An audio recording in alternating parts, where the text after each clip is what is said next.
আচ্ছা, ভাবুন তো, ব্যবসার যে প্রতিদিনের কাজগুলো, সেগুলোকে কি একটা বোঝা না ভেবে উন্নতির একটা গোপন অস্ত্র বানানো যায়? চলুন এই ব্যাপারটা একটু ভেঙে দেখি। বেশিরভাগ ছোট ব্যবসার কাছেই তাদের সাপ্লাই চেইন মানে পণ্য আনা নেওয়ার পুরো সিস্টেমটা একটা বিশাল ঝামেলার মতো মনে হয়। কিন্তু আসল কথাটা কি জানেন? এটাই হতে পারে তাদের সাফল্যের সবচেয়ে বড় চাবিকাঠি। এই ব্যাপারটা বোঝার জন্য একটা দারুণ উদাহরণ আছে। ধরুন, একটা বেকারির সাওয়ারডো ব্রেড শহরের সেরা, কিন্তু তারা বড় কোনো গ্রোসারি শপের অর্ডারই নিতে পারছে না। কেন? কারণ তাদের সাপ্লাই চেইন ঠিক নেই। তার মানে সমস্যাটা কিন্তু প্রোডাক্ট বা মার্কেটিংয়ের না, সমস্যাটা হলো অপারেশনের। তো এই সাপ্লাই চেইন ম্যানেজমেন্ট নিয়ে দুটো ভাবনা আছে।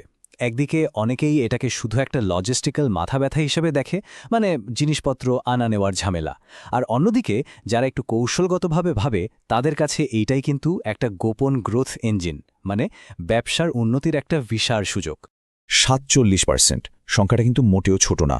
একটা গবেষণা বলছে যেসব ছোট ব্যবসার একটা সাজানো গোছানো সাপ্লাই চেইন ম্যানেজমেন্ট আছে, তারা অন্যদের চেয়ে 47% দ্রুত বড় হয়। তার মানে ভালো অপারেশনাল ম্যানেজমেন্ট শুধু খরচই বাঁচায় না, এটা সরাসরি ব্যবসাকে রকেটের গতিতে এগিয়ে নিয়ে যায়। কিন্তু মজার ব্যাপার কি জানেন? এর ঠিক উল্টো চিত্রটাও আছে। একটা সার্ভেতে দেখা গেছে প্রায় 68% ছোট ব্যবসার মালিক মনে করেন যে এই সাপ্লাই চেইন ম্যানেজমেন্ট জিনিসটা হয় খুব জটিল, নাহলে তাদের ব্যবসার জন্য দরকারই নেই। আর ঠিক এই ভুল ধারণাটাই কিন্তু উন্নতির পথে সবচেয়ে বড় একটা দেয়াল তুলে দেয়। তাহলে চলুন প্রথমে সমস্যাটার গোড়ায় যাই, মানে কিভাবে একটা খারাপ সাপ্লাই চেইন সিস্টেম একটা ব্যবসার ভেতর থেকে টাকা শুষে নিতে থাকে, অথচ মালিকরা টেরও পান না। এটা অনেকটা সাইলেন্ট কিলারের মতো। দেখুন, ব্যাপারটা হয় কিভাবে। প্রথমত অতিরিক্ত ইনভেন্টরি, মানে গুদামে প্রয়োজনের চেয়ে বেশি মাল পড়ে থাকা। এতে টাকা আটকে যায়। আবার ধরুন স্টক শেষ, তখন তাড়াহুড়ো করে বেশি টাকা দিয়ে জিনিস আনতে হয়।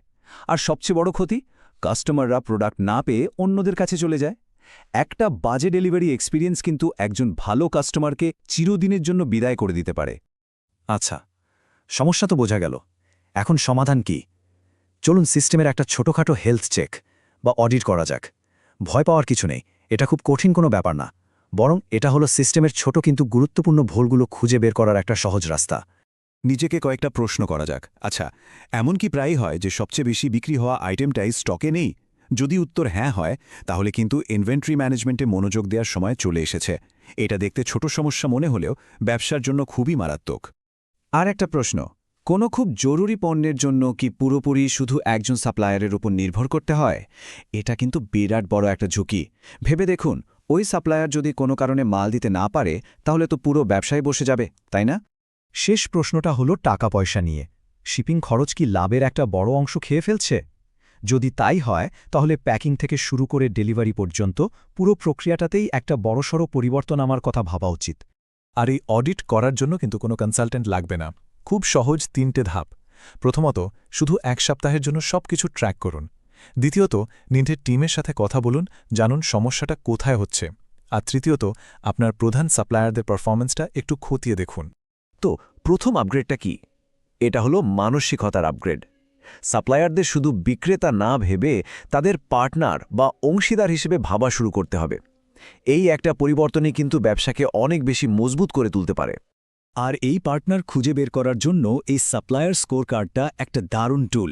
এর মাধ্যমে আপনি দাম, কোয়ালিটি, নির্ভরযোগ্যতা সবকিছু মিলিয়ে একটা পরিষ্কার চিত্র পাবেন। খেয়াল করে দেখুন, এখানে নির্ভরযোগ্যতাকে 35% ওয়েট দেওয়া হয়েছে। কারণ কম দামে খারাপ জিনিস পাওয়ার চেয়ে সময়মতো ঠিক জিনিস পাওয়াটা অনেক বেশি জরুরি। ছোট ব্যবসা বলে যে দর কষাকষি করা যাবে না তা কিন্তু নয়। যেমন লম্বা সময়ের জন্য কন্ট্রাক্টের অফার দেওয়া যেতে পারে, অথবা আগে টাকা দিয়ে ডিসকাউন্ট চাওয়া যায়। এমনকি নিজের ব্যবসার গ্রোথ প্ল্যানটা শেয়ার করেও তাদের থেকে ভালো ডিল পাওয়া সম্ভব। এবার আসা যাক ইনভেন্টরিতে। ইনভেন্টরিকে শুধু মালপত্র ভাবলে হবে না, ভাবতে হবে এগুলো আসলে টাকা, যা আপনার দোকানের তাকের ওপর ঘুমিয়ে আছে। এখন আমরা দেখব এই ঘুমন্ত টাকাকে কিভাবে জাগিয়ে তুলে ব্যবসার কাজে লাগানো যায়।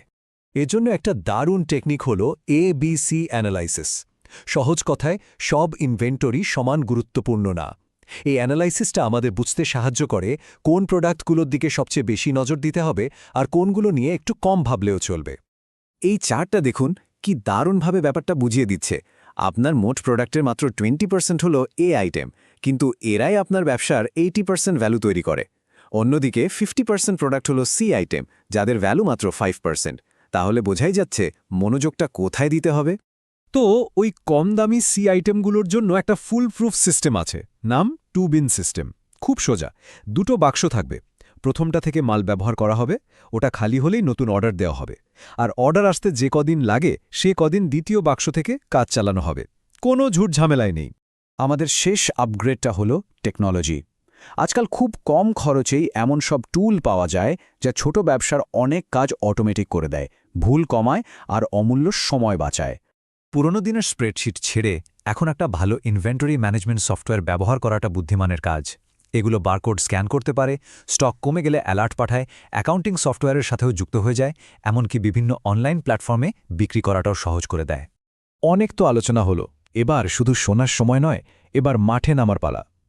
এই সব কিছুকে বাস্তবে কাজে লাগানোর জন্য চলুন একটা পরিষ্কার 30 দিনের প্ল্যান দেখে নেওয়া যাক। এই 30 দিনের প্ল্যানটা কিন্তু খুবই সহজ।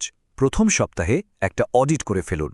দ্বিতীয় সপ্তাহে সবচেয়ে বড় যে সমস্যাটা খুঁজে পেলেন সেটা সমাধান করার চেষ্টা করুন। তৃতীয় সপ্তাহে একটা ফ্রি সফটওয়্যার ট্রাই করে দেখুন। আর চতুর্থ সপ্তাহে আপনার সেরা সাপ্লায়ারের সাথে বসে একটা পার্টনারশিপ নিয়ে কথা বলুন। 1 মাসে একটা দারুণ শুরু হয়ে যাবে। শেষ করার আগে একটা কথা, প্রত্যেকটা ব্যবসারই তো একটা ইঞ্জিন থাকে, তাই না? সাপ্লাই চেইন হলো সেই ইঞ্জিন। এখন প্রশ্ন হলো, এই ইঞ্জিনটাকে একটা আপগ্রেড দেওয়ার সময় কি আসেনি? ব্যবসাকে পরের ধাপে নিয়ে যাওয়ার জন্য এই সিদ্ধান্তটা কিন্তু খুব জরুরি।